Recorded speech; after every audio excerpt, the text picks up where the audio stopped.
Hey lovelies, it's Alexa with Blue Woods Design and Mixed Media Art School, and it's Monday Prompt Project, and this week's is white space. So we are talking about utilizing that white space on the paper, leaving some of it there, which is sometimes hard to do because we like to play with a million different things and make a mess, and it ends up covering the whole page. So we are going to be creating today and letting that page be a part of our creation.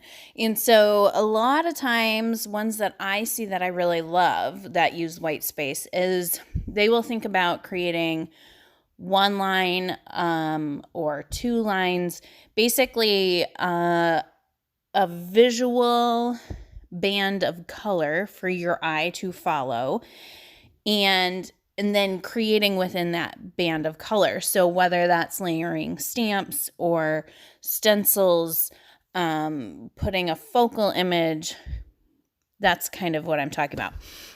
So you can see here, I'm starting with some inks and I am laying it out. I put two lines, and as you can see, I did them off center. Like if I'm looking at the whole spread as one page, I didn't put it right down the middle and right across the middle.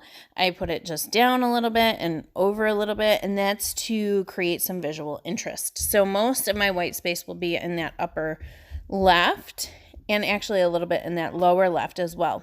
So I spray my inks and then I blot up, because it's obviously when you drop some ink on there, that's a lot of ink. And then I use a scraper and I just drag it across.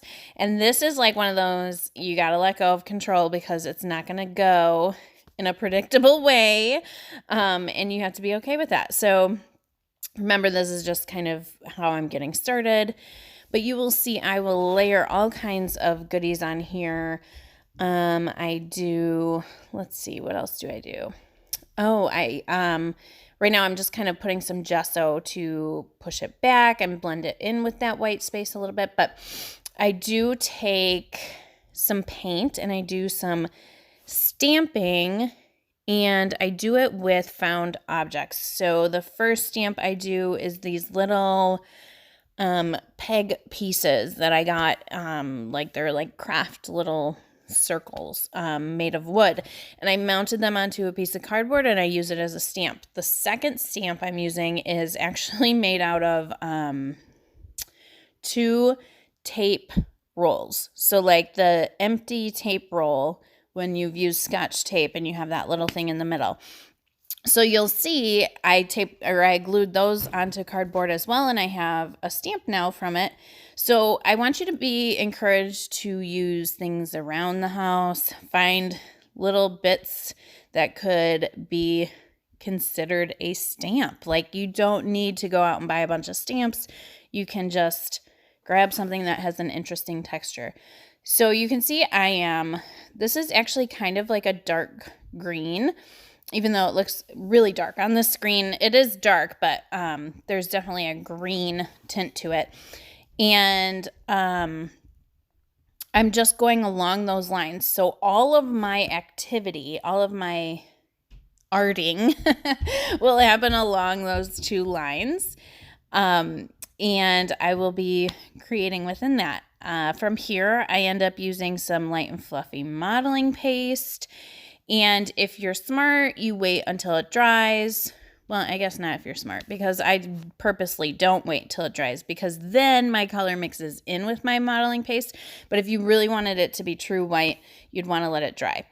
Here, I'm just showing you that I grab other journals. I never waste paint.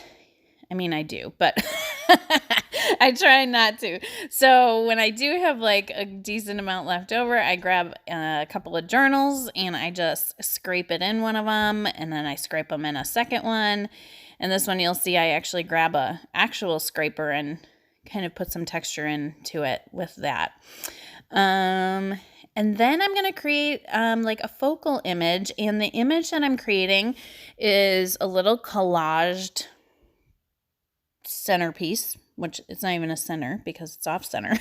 So a collaged focal piece. And I use a lot of black and white in it, as well as a little bit of like this bluish green color, and I'm repeating circles, and you'll see the like background of my little collage has circles on it. So if you notice, I'm definitely picking something that your eye is going to bounce around, right? So it's all circles, different kinds of circles with different mediums, and it kind of keeps your eye moving along those paths, if you will, those lines, okay? And then I'll splatter some ink on there and put some words on there, but that's going to be it. It's kind of crazy because this goes fast for me. I'm used to a lot more, like, where it just takes me a lot longer, and that's probably because I'm not filling part of the page, which is kind of a bonus, right? They're quick and easy if you're leaving some of that white space with your page. And I encourage you to embrace the white page. I know sometimes it's intimidating, right? We talk about like, how do you start? That blank page is staring at you, but really, truly, that white space can be a part of your art. So I encourage you guys to play this week and to use a little restraint in covering every bit of your paper and let some white space show on through. All right, my friends, I'm going to let you hang out and watch the end of this as it finishes up with some music, and I cannot wait to see what you make. Remember to use the hashtag Monday Prompt Project so we can see it and love on it and say it's awesome. We have a second video this week, and that is by one of our resident artists, and that will be coming shortly. I will be linking it below, so definitely check that out, and I can't wait to see what you guys make. Cool. Have a good one, guys.